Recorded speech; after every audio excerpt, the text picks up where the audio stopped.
Welcome, मैं हूँ रोहिणी और आप देख रहे हैं बॉलीवुड का hottest news show planet Bollywood news. हम एक बार फिर हाजिर हैं बॉलीवुड की latest news and hot gossips लेकर। So let's start with today's headlines.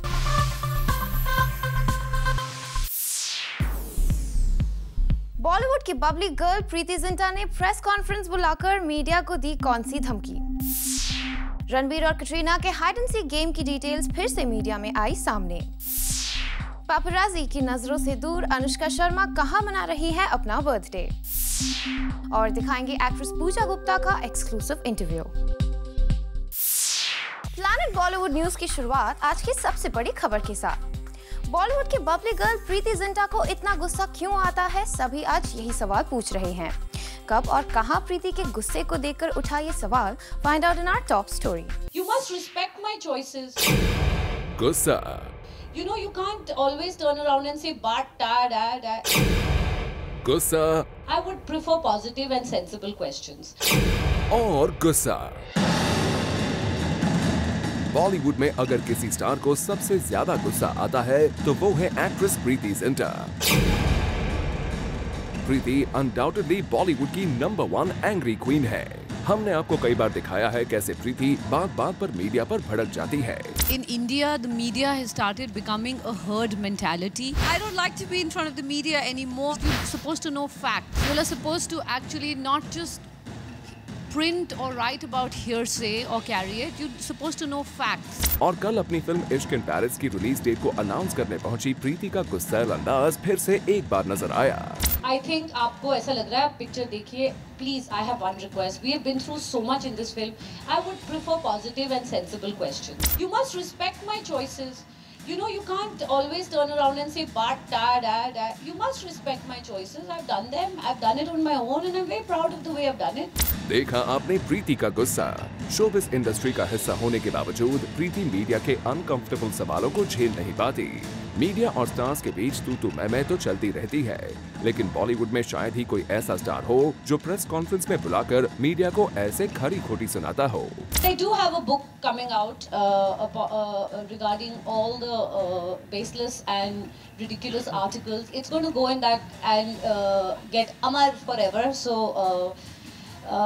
there are some journalists who write things without double checking, and you know, it's first I used to say it's okay if you just write about somebody's personal life. It is not okay if you write with somebody's personal life. Now you're writing rubbish about somebody's business.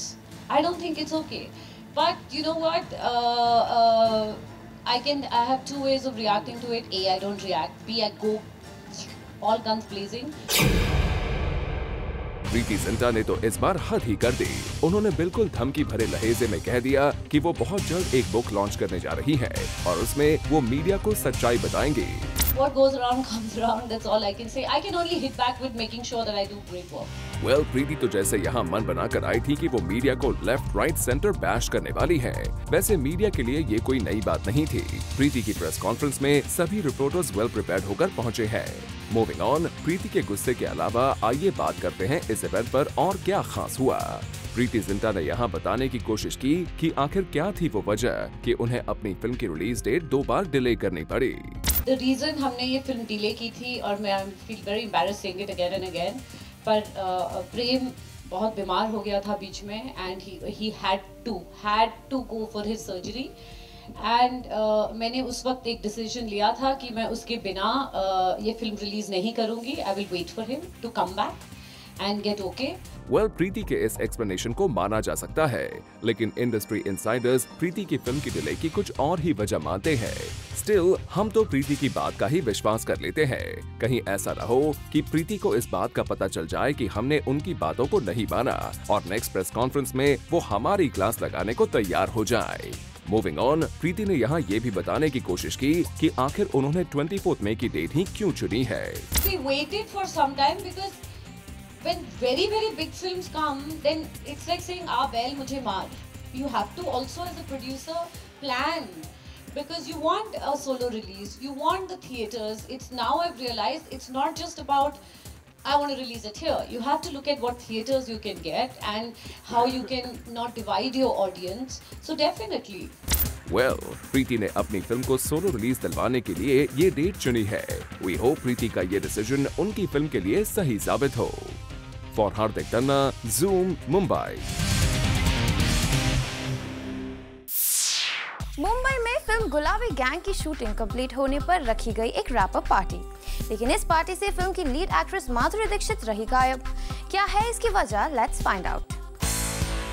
माधुरी की comeback movie गुलाब gang का उनके fans को बेसब्री से था इंतजार, और इसी फिल्म की कल मुंबई में रखी गई रैप अप पार्टी। पर इस रैप अप पार्टी में Madhuri went missing at the event. वहीं उनकी कोस्टार जूही चावला यहाँ मौजूद थी, and also film maker Vishal Bhardwaj and also director Anubhav Sinha was present here.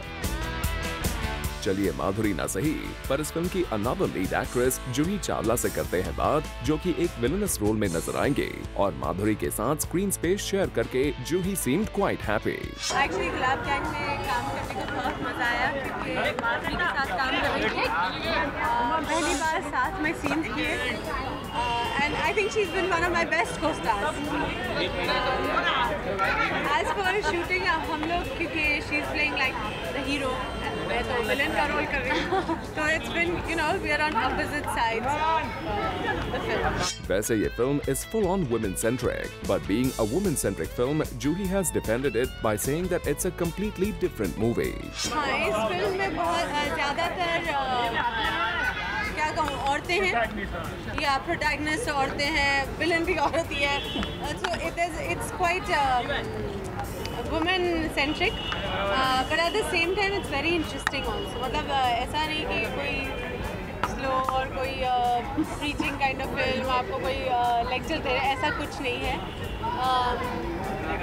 I think it's very interesting। वहीं जब जूही से पूछा गया that was it all well shooting with Madhuri Dixit, to this she said, इतने सारे सालों के बाद अब ये मौका मिला एक्चुअली एक ही फिल्म में काम करने का, मगर ये जब निश्चय कर लिया कि स्क्रिप्ट में बहुत दम है, हाँ उसका हीरो का रोल है, मेरा विलन का रोल है, जब ये एक्सेप्ट कर लिया तो काम करना बड़ा ही आसान हो गया।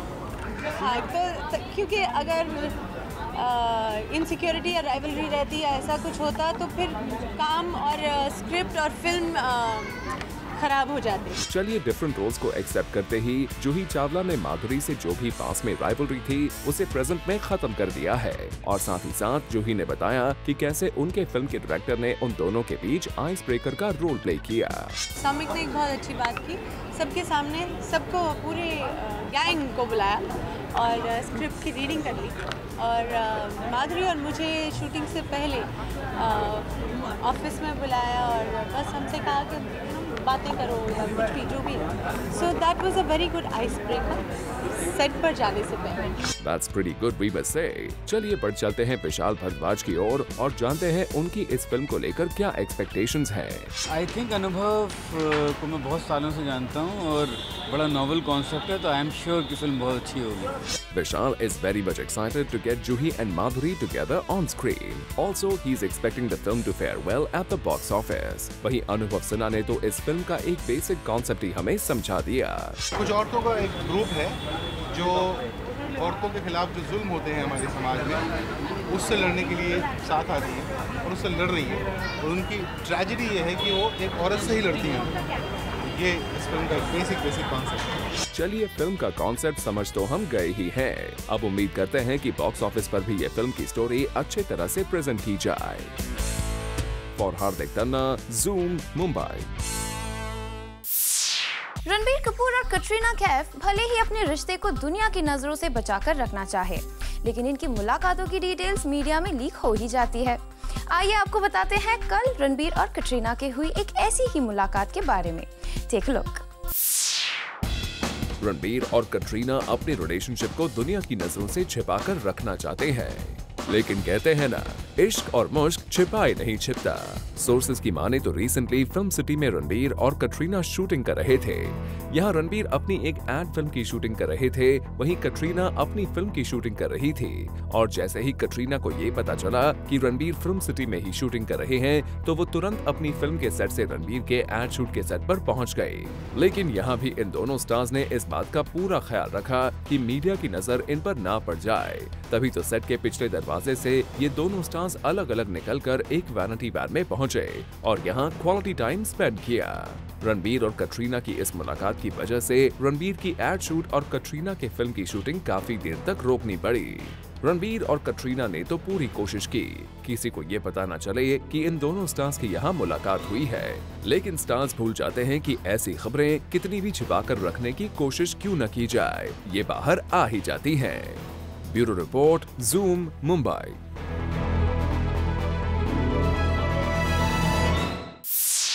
शर्लिन चोपड़ा ने अपनी फिल्म कामासूत्रा 3D को प्रमोट करने के लिए मीडिया में स्प्रेड की थी एक गलत न्यूज और अब शर्लिन की सच्चाई सबके सामने आ गई है। आप ही देखिए। मीडिया में छपी थी कई खबरें कि शर्लिन चोपड़ा को अपनी most awaited film Kamasutra 3D से निकाल दिया गया है जब उन्होंने इस फिल्म के पोस्टर्स को सोशल नेटवर्किंग साइट्स पर रिवील किया। इतना ही नहीं, उनके इस अनएथिकल बिहेवियर की वजह से the director had already chosen a new female lead for this film और तभी शर्लिन ने मारा था एक स्टेटमेंट कि उनसे उनकी ये फिल्म कोई भी छीन नहीं सकता। पर ये सब लगता है कि बस एक ड्रामा था and to be more precise just a publicity stunt, क्योंकि जिस फिल्म को खोने की वजह से शर्लिन ने उनके डायरेक्टर के साथ मिलकर इतना बड़ा बवाल मचा दिया था, अब उसी फिल्म को प्रमोट करने के लिए शर्लिन इज हेडिंग फॉर कांस और कांस में अपनी इस फिल्म को प्रमोट करने के लिए she is quite excited as it's her attempt to the Cannes film festival.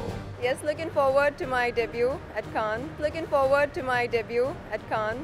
Well, इतना ही नहीं, शर्लिन अपने कामासूत्रा के लुक में नहीं बल्कि would prefer an Indian outfit for the film promotions at Cannes. I'm going to get in touch with my stylists, designers, and figure out as to what to wear for the 5 events which have been lined up for the promotion of Kamasutra 3D. मैं चाहूँगी कि कुछ ऐसे लिबास पहनूं जिनमें Indian elements हों। वैसे शर्लिन का ये भी मानना है कि इस फिल्म के लुक और एक्ट के लिए उन्होंने काफी मेहनत की है। मेहनत की है और मेहनत ने रंग लाई। बहुत खुश हूँ। लगता है शर्लिन की इसी मेहनत के चलते ही उन्हें फिर से इस फिल्म में एंट्री मिल गई हो। Who better knows it? वैसे ये सब बातें तो शर्लिन की प्रोफेशनल लाइफ को लेकर थी, पर शर्लिन की निजी जिंदगी में भी सुनने में आ रहा है कि वो बहुत जल्द इस साल अगस्त में शादी करने जा रही है। Who is the lucky guy? We don't know, but the predictions are on. And to this, Sherlyn charmingly replied, देखिए अगस्त में शादी होती है कि नहीं, देखिए अगस्त में शादी होती है कि नहीं। So Sherlyn wants us to wait till August to see her either getting married or pitching for something else. पर इन सबसे एक बात तो क्लियर हो चुकी है कि Sherlyn जब अपनी फिल्म को लेकर हाइप क्रिएट कर सकती है, तो ऐसा ही कुछ नए ट्विस्ट के साथ मीडिया का अटेंशन जरूर ग्रैब भी कर सकती है। For Chetna Singh, Zoom, Mumbai. Planet Bollywood news में फिलहाल वक्त है एक छोटे से ब्रेक का। ब्रेक के बाद आपको दिखाएंगे एक्ट्रेस पूजा गुप्ता का exclusive interview.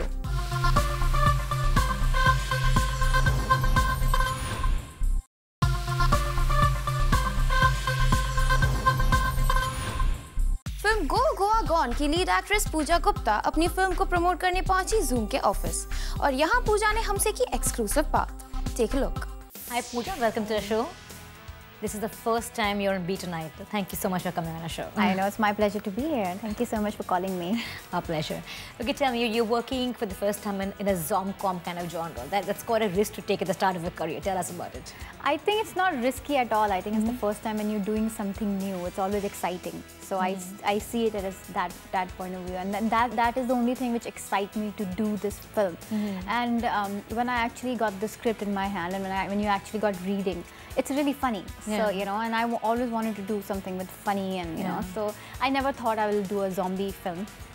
And knowing that it's India's first zombie comedy, it kind of like intrigued me that I should try my hands on it. Tell us about your first interaction with Saif Ali Khan. We heard you were kind of intimidated, or, you know, what was it like? I was really apprehensive, of course, because Saif sir is a huge star. Actually calling him Saif sir, yes, that's so sweet. He hates it. He hates it. Every time I call him Saif sir, and he's like, "Ha, Pooja madam, ha, Pooja ma'am." He's really cute, and so yeah, I mean, you know, he's the one who actually met me, and you know, auditioned. He saw my auditions and everything, and then he met me again. Then after 3 look tests, he finally said that, okay, this is the girl we want for sure. You know, a Goa gone.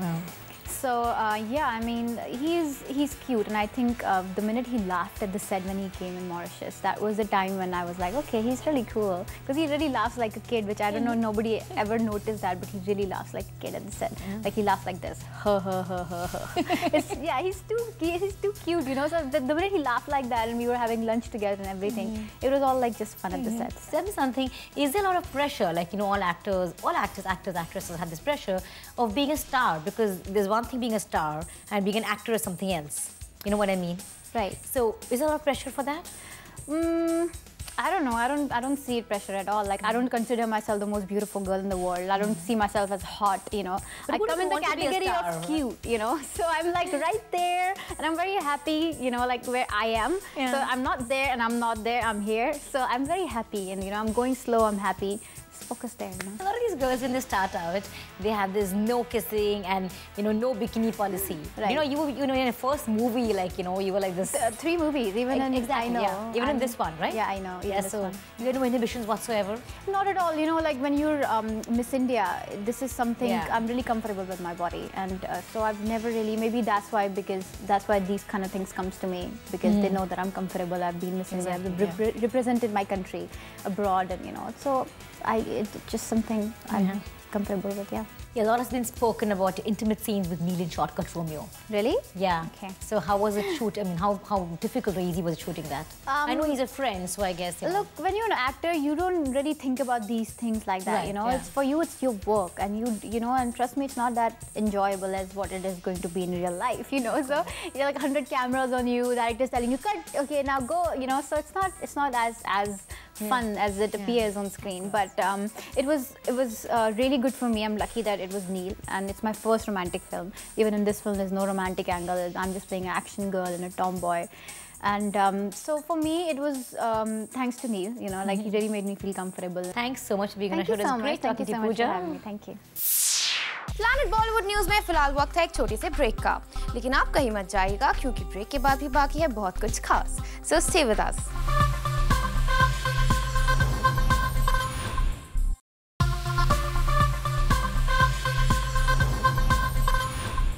Paparazzi की नजरों से दूर actress Anushka Sharma किसके साथ और कहां मना रही हैं अपना birthday? Find out in our next story. Actress Anushka Sharma आजकल अपनी फिल्म्स और एड शूट्स में इतनी बिजी हैं कि अपनी फैमिली मेंबर्स को टाइम ही नहीं दे पा रही थी, और यही वजह है कि आज अपने बर्थडे पर अनुष्का फैमिली मेंबर्स के साथ गोवा छुट्टियां मनाने निकल पड़ी है. इस छुट्टी के लिए अनुष्का ने अपने हेक्टिक स्केड्यूल से 2 दिनों की छुट्टी ली है, और अनुष्का की बर्थडे पार्टी में केवल फैमिली मेंबर्स और उनके करीबी दोस्त होंगे. सोर्सेज का ये भी कहना है कि अनुष्का अपने बर्थडे को मीडिया की नजरों से दूर रखना चाहती थी. यही वजह है कि वो अपनी फैमिली के साथ गोवा चली गई है. अनुष्का को अच्छी तरह से पता है कि बॉलीवुड की बर्थडे पार्टीज पर कैसे कैसे इंसिडेंट्स होते हैं, और यही वजह है कि अनुष्का ने गोवा में केवल अपनी फैमिली मेंबर्स और दोस्तों के साथ बर्थडे मनाने का फैसला किया है. Anushka, Zoom 2 wishes you a very happy birthday, and also we hope you have loads of fun in Goa. For Rudrani Chaturaj, Zoom, Mumbai. अपनी ऑफ बीट फिल्म से बॉलीवुड में अलग पहचान बनाने वाले एक्टर नवाजुद्दीन अब बॉलीवुड में अपने भाई को लॉन्च करने जा रहे हैं. इस खबर की पूरी डिटेल्स देखिए हमारी नेक्स्ट स्टोरी में. फिल्मों में अपना लोहा मनवाने वाले नवाजुद्दीन अब तैयार है अपने भाई को भी एक ब्रेक दिलवाने के लिए. सोर्सेस की माने तो नवाजुद्दीन के भाई शामस फिल्मों में एक्टिंग तो नहीं लेकिन डायरेक्शन करते नजर आएंगे. Shamas will be directing a crime thriller. ये फिल्म पूरी तरह से एक कमर्शियल फिल्म होगी. शामस इससे पहले टेलीविजन पर crime serial crime petrol direct कर चुके हैं. सुनने में आया है कि नवाजुद्दीन अपने भाई के डेब्यू प्रोजेक्ट के लिए पूरी मदद कर रहे हैं. अब नवाज इस फिल्म में एक्ट करेंगे या नहीं, इस पर तो सवालिया निशान अब भी बना हुआ है. With this, it's a wrap. Planet Bollywood News में कल हम फिर लौटेंगे लेकर बॉलीवुड की और भी latest news and gossips. Till then, keep watching Zoom, India's #1 Bollywood channel.